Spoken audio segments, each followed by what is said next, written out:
जवानी जियो इस तरह की जवानी में आग लगा दो, मेहनत इतनी करो कि पेपर को यूं निकाल दो। एंट्रेंस एग्जाम में आपको टारगेट एमसीक्यू 500 में लेके चल रहा हूँ, जो लेक्चर नंबर था आपका उदित फार्मेसी के ऑनलाइन लर्निंग प्लेटफॉर्म में आपका स्वागत है। मैं हूँ आपके साथ वसीम अख्तर।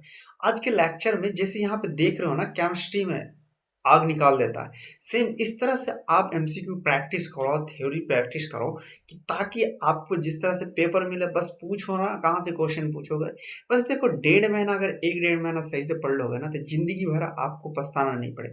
लेकिन ये जो आपके 15-20 दिन बचे हैं या तो फिर 1 महीना बचे, यहाँ अगर आपने घूम लिया ना, तो जिंदगी भर पछता। काश हम उस वाले एंट्रेंस में सीरियस हो जाते तो हमें अच्छा मार्क लाता और हम गवर्नमेंट कॉलेज ले लेते और सही से पढ़ के मजे लेते।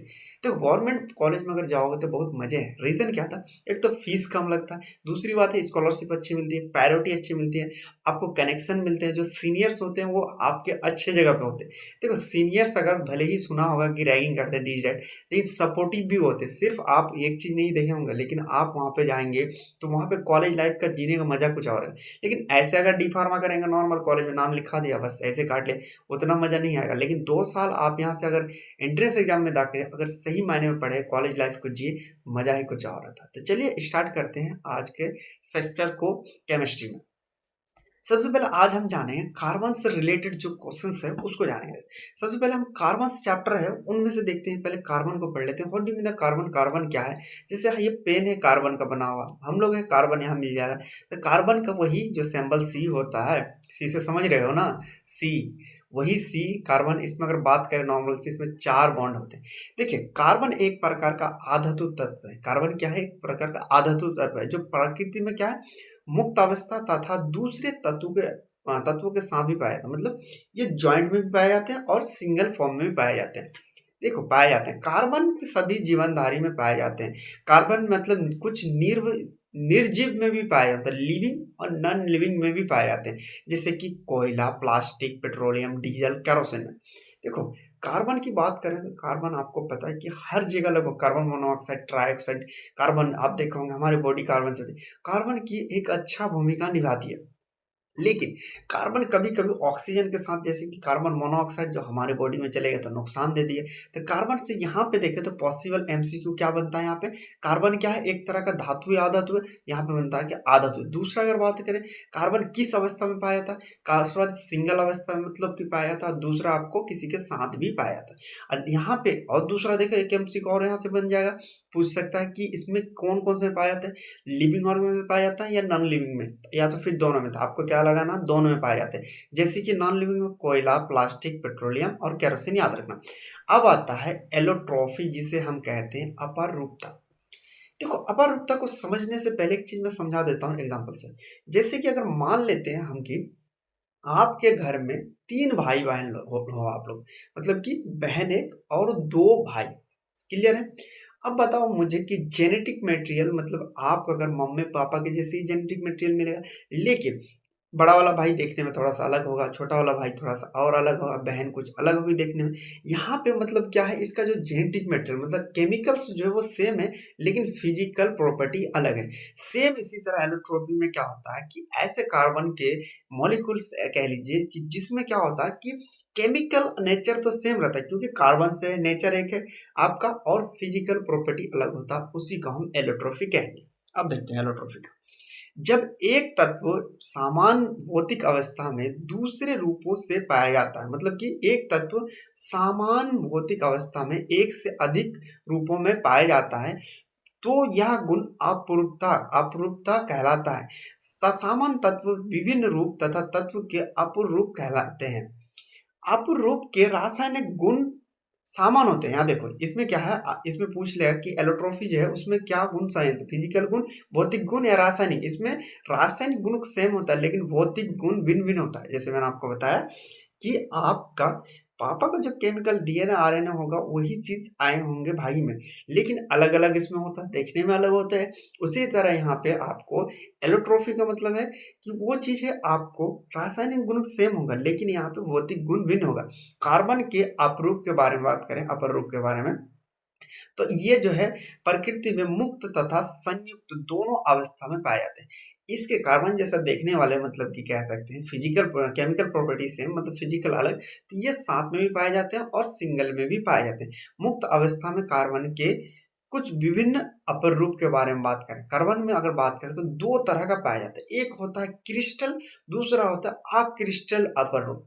एक क्रिस्टल मतलब उसे कहते हैं, क्रिस्टल मतलब आप लोग सॉलिड स्टेट में पढ़े होंगे, तो उसमें क्या होता है क्रिस्टल, जिसकी केमिकल कंपाउंड की मतलब जितनी अच्छी बॉन्डिंग होती है, जितना अच्छा पैक्ड होता है, उतना ज्यादा क्रिस्टल होता है।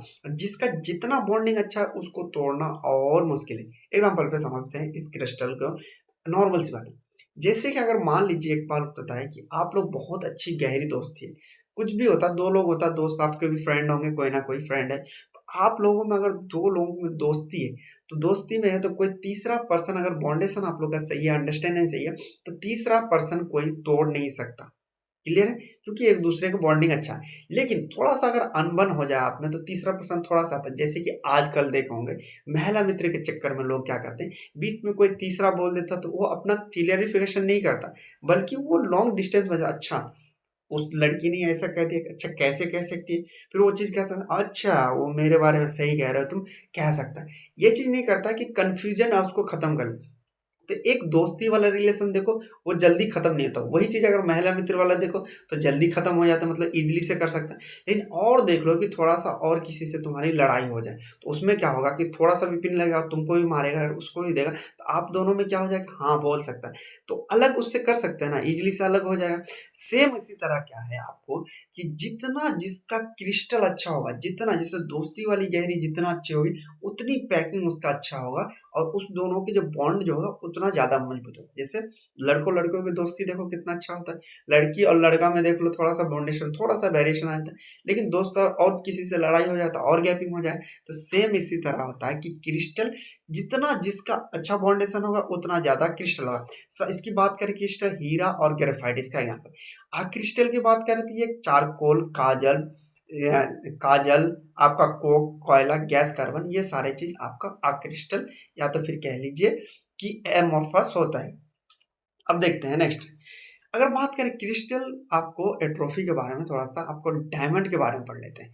डायमंड के बारे में यहाँ पे इंपॉर्टेंट है आपका इसलिए क्योंकि देखो इसमें क्या क्या इंपॉर्टेंट है। सबसे पहले इंपॉर्टेंट है कौन कौन से राज्य में पाया जाता है। सबसे पहले आपका मध्य प्रदेश में पाए जाते हैं, आंध्र प्रदेश में पाए जाते हैं, और कर्नाटक की गोलकुंडा खानों में भी पाए जाते हैं। यहाँ पे आप याद रखना है कौन कौन से, एक मध्य प्रदेश है, आंध्र प्रदेश है, मध्य प्रदेश, आंध्र प्रदेश, कर्नाटक। यहाँ पे पूछ लेगा फिर कौन सा गोलकुंडा का ज्यादा पूछ लेता है, कर्नाटक के कौन से खदानों में खानों में पाया जाता है, गोलकुंडा में पाया जाता है। हीरा की प्रकृति में पाए जाने वाले सबसे कठोर तत्व है। यहाँ एक और एमसीक्यू यहाँ पे बनता है। एक तो क्वेश्चन ये वाला याद करना इंपॉर्टेंट, और दूसरा इंपॉर्टेंट पॉइंट यहाँ पे क्या है, हीरा जो है नेचर में सबसे ज्यादा कठोर मिलता है। मतलब हीरा की जो कार्बन कार्बन की बॉन्डेशन है तो दोस्त जैसी होती है कि कुछ भी हो तीसरे को आने नहीं देंगे, हम आपस में ही निपटा लेंगे। सेम इसी तरह होता है। अब इस पे घनत्व तो याद रखना 3.52, इसका आपका घनत्व की बात करें, तथा कार्बन की जो शुद्धता रूप में सबसे ज्यादा अगर बात करें तो यह कार्बन की शुद्धतम रूप में होता है। हीरे में प्रत्येक कार्बन एक, यहाँ पे देखो दो तीन बनता है, एक तो डेंसिटी इंपॉर्टेंट है, एमसीक्यू में पूछता है। दूसरा है कौन सा कार्बन की शुद्धता। तीसरा अगर इसको इंपॉर्टेंट देखें तो ये sp3 हाइब्रिडेशन से होता है, जो कि चार अन्य परमाणु, जो परमाणु कार्बन के परमाणु एकल मतलब कि सिंगल बॉन्ड के द्वारा इसमें जुड़ा रहता है। इसे आभूषण, रत्व तथा कांच काटने के लिए करते हैं। देखो एक चीज आता है, नॉर्मल सा क्वेश्चन आता है कि अच्छा इससे कांच काटने के लिए यूज क्यों करते हैं, क्योंकि इसमें देखो इसमें फिर प्रकृति में सबसे ज्यादा कॉम्पैक्ट मतलब सबसे ज्यादा यहाँ बॉन्डेशन मतलब इसका टूटता नहीं। तो अगर कांच को तोड़ने के लिए जब इसे कितने भी प्रेशर लगा दो ये जल्दी नहीं टूटे, तो जब प्रेशर लगाते हैं तो कांच का इजीली टूट जाता है, इसलिए हम इसका यूज करते हैं डायमंड का कांच का काटने के लिए। अब देखते हैं थोड़ा सा इसका डिफरेंस, इसी को डिटेल में वहाँ पे ऐप में डिस्कस किया। थोड़ा सा हीरा और ग्रेफाइट में थोड़ा सा डिटेल में मतलब देख लेते हैं इसमें दोनों में क्या क्या अंतर है। सबसे प्राप्ति के बारे में बात करते हैं, हीरा कम पाए जाते हैं और ग्रेफाइट सामान्य पे पाए जाते हैं। एक बात बताओ, हीरा अगर हमें मिल जाए, आपको मिल जाए बड़ा सा हीरा, इतना जिंदगी सफल है, थोड़े थोड़े करके बेचो जिंदगी सेटल। तो यहाँ पे हीरा क्या है, कम पाए जाते हैं। दिखावट में बात करें, ये रंगहीन, पारदर्शी और चमकदार होता है। अब ग्रेफाइट क्या होता है कि कार्बन का ही आपका क्रिस्टल होता है। ग्रेफाइट की मैं बात करूँ, पेंसिल जो बचपन में यूज करते थे ना, उसके बीच में जो निब यूज होता है वही आपका ग्रेफाइट होता है। इसमें कठोरता की बात करें तो ये सबसे ज्यादा होता है, मृतक और चिकना होता है। इसके ग्रेफाइट के बारे में बात करें, घनत्व की बात करें यहाँ पे तो 3.5 होता है, और वहीं पे इसका अगर बात करें घनत्व की बात करें 1.9 से लेकर 2.3 तक होता है। वही अगर संरचना के बारे में बात करें कि इसमें क्या होता है, इसमें मैंने आपको बताया कि इसमें sp3 हाइब्रिडाइजेशन होता है, और इसके बारे में बात करें तो sp2 हाइब्रिडाइजेशन होता है। ये चीज आपको इंपॉर्टेंट है, यहाँ पे आपको याद रखना है। इसमें देखते हैं, प्रत्येक कार्बन के जो परमाणु है 4 कार्बन परमाणु से एकल संयोजी बंध के द्वारा जुड़ा रहता है, लेकिन यहाँ पे देखते हैं तो यहाँ 3 कार्बन के एकल संयोजी बंध के द्वारा जुड़ा रहता है। यहाँ पे 4 कार्बन और यहाँ पे 3 कार्बन के द्वारा जाता है। अगर विद्युत की बात करें तो हीरा में अगर विद्युत लगा दोगे तो कोई करंट फ्लो नहीं करेगा, लेकिन ग्रेफाइट में लगाओगे तो दिन में तारे नजर आ जाएंगे, क्योंकि ये सुचालक होते हैं। अगर उष्मा की बात करें तो ये उष्मा भी सुचालक नहीं होते। कौन? हीरा। अगर इसमें बात करें ग्रेफाइट के बारे में बात करती है, थोड़ा बहुत सुचालक होता है, काम चलेबुल हो जाता है। अब देखते हैं उपयोग के बारे में बात करें तो क्या क्या करते हैं। इसका उपयोग हम आभूषण बनाने के लिए करते हैं, शीशे की काटने के लिए यूज करते हैं, चट्टानों के छेद के औजार में करते हैं, कृत्रिम उपग्रहों में परीक्षण करने के लिए, खिड़कियां बनाने में करते हैं। फिर आता है लेड पेंसिल जो है यूज करने के लिए ड्राई सेल इलेक्ट्रोड बनाने, जैसे ड्राई सेल होती में।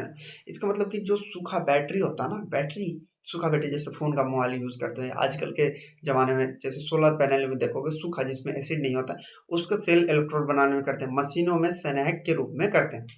अब देखो, अब जानते हैं थोड़ा सा कार्बन और ऑक्सीजन के यौगिक के बारे में।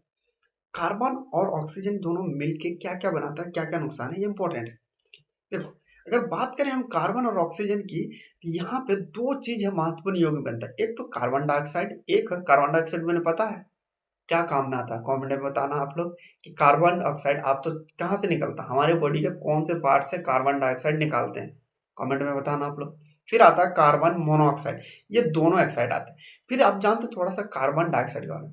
कार्बन वायु में लगभग 0.33 कार्बन डाइऑक्साइड होती है, जो कि कार्बन द्रव्य में पूर्ण दहन शोषण किण्वन मुख्य पद्धति, मतलब कि कार्बन डाइऑक्साइड कहाँ से निकलता है, दहन शोषण। जैसे सांस लेते हैं तो कार्बन डाइऑक्साइड हम लोग छोड़ते हैं, इसका प्रोडक्शन हो रहा है, प्लस किण्वन में करते हैं। CO2 के बारे में बात करें हम यहाँ पे, तो 50 से 60 जो है वायुमंडलीय दाब पर 20 डिग्री जो सेल्सियस ताप पर आसानी से द्रवित किया जा सकता है।